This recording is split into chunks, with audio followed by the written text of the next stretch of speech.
एक देश का प्रधानमंत्री किस तरह से दो धर्म के लोगों को लड़वा रहा है अपनी स्पीचेस के जरिए। जी जी, विवेक जी के पास आता हूं। बड़ी खबर, ध्यान से सुनिएगा सर। हमारी एम्बेसीज, मैं उसका कनेक्शन जोड़ने जा रहा हूं।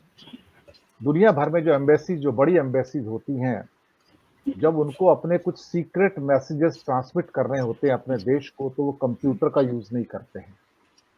वो स्टैंड अलोन कंप्यूटर का यूज भी नहीं करते हैं।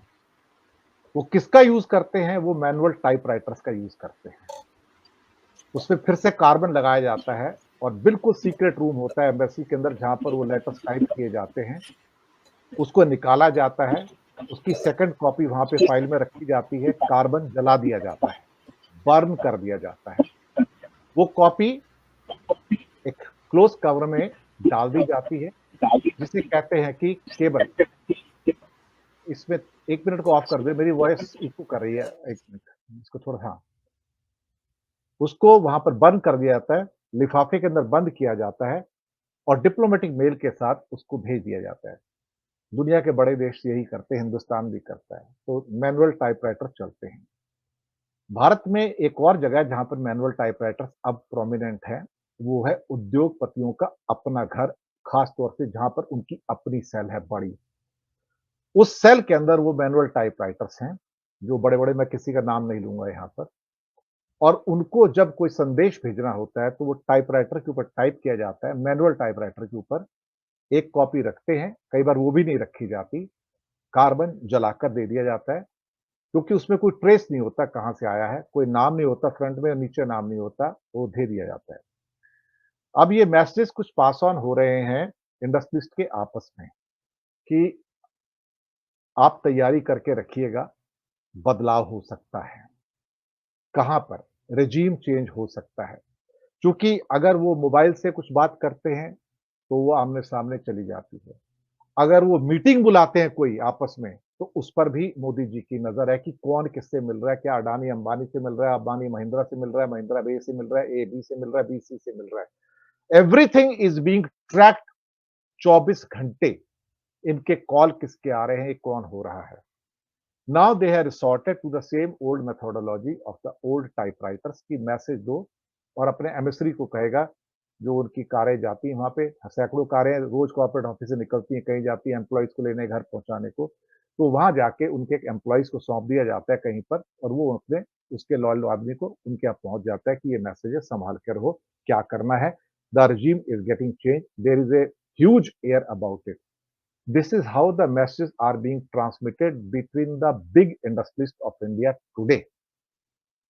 ये कुछ संकेत दे रहे हैं। अब मैं विवेक जी से टिप्पणी लूंगा कि शायद हवा का रुख वहां भी जा रहा है, and they are getting ready for the change. और शायद उन्हें इस बात का भी गुमान है कि अगर चेंज हुआ तो उनके लिए क्या परेशानियां हो सकती हैं और क्या नहीं हो सकता है। विवेक देशपांडे जी। जी दिनेश जी, 1-2 महीना पहले अगर हम इस विषय की चर्चा करते तो शायद हम इस तरह की बात नहीं करते कि कुछ रिजीम चेंज होने के आसार नजर आ रहे हैं। 2 महीना पहले तो यही लग रहा था कि बीजेपी आएगी, पूर्ण बहुमत के साथ आएगी और मोदी जी को कोई चिंता का विषय मोदी जी के लिए है नहीं। लेकिन पिछले 2 महीने में जिस तरह से स्थिति बदली है, बहुत सारी बातें सामने आई है। एक तो अपोजिशन यूनिटी हुई है, जो बहुत आदर्श अपोजिशन यूनिटी ऐसे तो कहा नहीं जा सकता, लेकिन अगर आप 2019 से उसकी तुलना करें तो 2019 के मुकाबले में अब की बार बहुत अच्छी अपोजिशन यूनिटी है और ये फैक्टर कंप्लीटली उस समय मिसिंग था। राहुल गांधी की इमेज में जो एक इजाफा हुआ है, उनकी इमेज सुधरी है। कांग्रेस में एक नई चेतना का संचार हुआ है, हालांकि वो अभी भी काफी नहीं है। मतलब जिस लेवल का एक एंथुजियाज्म कांग्रेस में होना चाहिए और जिस लेवल का काम कांग्रेस ने करना चाहिए, उस लेवल तक वो अभी गए नहीं है। लेकिन एक नया उत्साह कांग्रेस में देखा जा रहा है और जो बहुत सारी बातें हैं, जो एंटी इनकम्बेंसी है, जो बेरोजगारी का मामला है, बढ़ती हुई कीमतें हैं ये सारी जो बातें हैं, इससे एक मोदी सरकार के विरुद्ध वातावरण धीरे धीरे तैयार हुआ है। और पता नहीं कहां से, कहीं से तो एक अंडर करंट डेवलप हुआ है, वो अक्रॉस द बोर्ड पूरे देश में है, ऐसा मैं मानता हूं कि कहीं ना कहीं कांग्रेस के लिए एक सिंपैथी बनती जा रही है। मतलब पिछले 2 महीने से वो ज्यादा बनती हुई हमें दिखाई दे रही है। महाराष्ट्र में तो है, मैं बता सकता हूं आपको, और उसके पीछे दलित मुस्लिम वाला जो फैक्टर है वो भी है।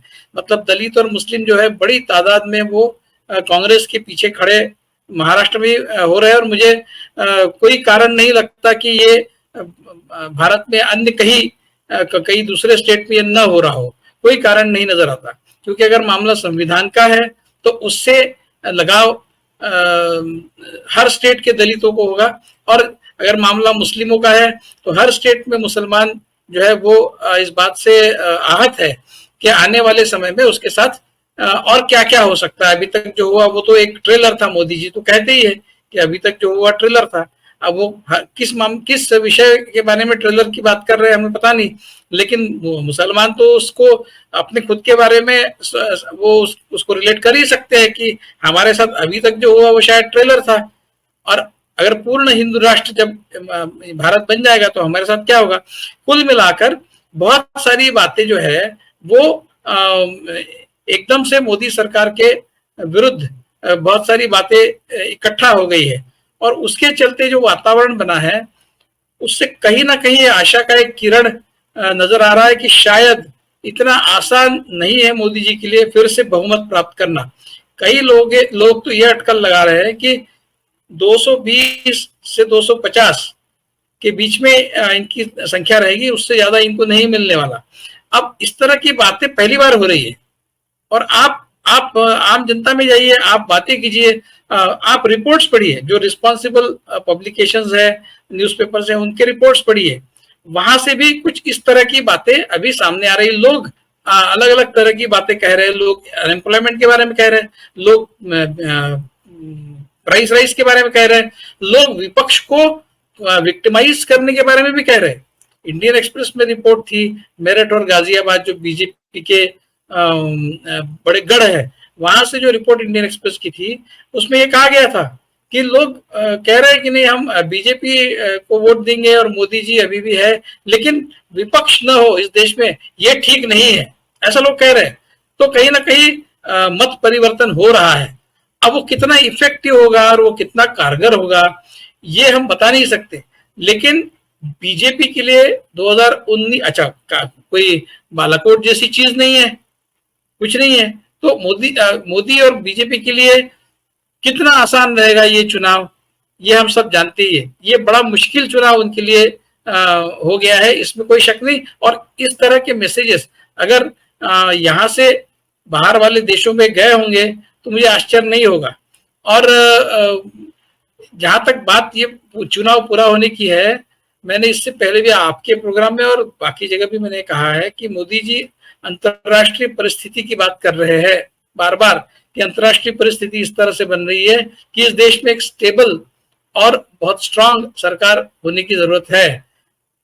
अगर कहीं तीसरे चौथे चरण तक मोदी जी को इस बात का अंदेशा आ जाता है कि अब बचे हुए मतलब पहले 3-4 चरणों में पूरी तरह से वो मात खा गए हैं और बचे हुए 3 चरणों में वो रिकवर होने की कोई चांसेस नहीं है, ऐसा अगर कहीं से उनको अंदेशा मिलता है तो इससे पहले भी गिरीश जी ने शायद कहा या मीनू जी ने कहा है, ये भी मैंने कहा था इससे पहले कि वो चुनाव बीच में ही रोक देंगे या फिर चुनाव पूर्ण नहीं होने देंगे या फिर वो कोई ऐसा एक अरेंजमेंट स्थापित करेंगे जिससे राज उनका ही चलता रहे। कारण ये बताएंगे कि अंतर्राष्ट्रीय परिस्थिति जो है वो इस बात के लिए मुझे बाध्य कर रही है कि मैं और कुछ महीनों तक, कुछ एक साल तक, 2 साल तक देश में सत्ता में बना रहूं, ताकि मैं देश का जो इंटरेस्ट है उसको सर्व कर सकूं, देश के इंटरेस्ट को बचा सकूं, देश को बचा सकूं। इस तरह की कुछ बात देकर वो शायद सत्ता में बने रहेंगे अगर कहीं से उनको ये अंदेशा आता है तो ये इस तरह की परिस्थिति है। लेकिन उसमें वो कितना सफल होंगे, क्या ऐसा होगा, ये सारी स्पेकुलेशन की बातें हैं। एक बात तय जो है वो ये है कि उनके लिए ये चुनाव जीतना आसान नहीं है।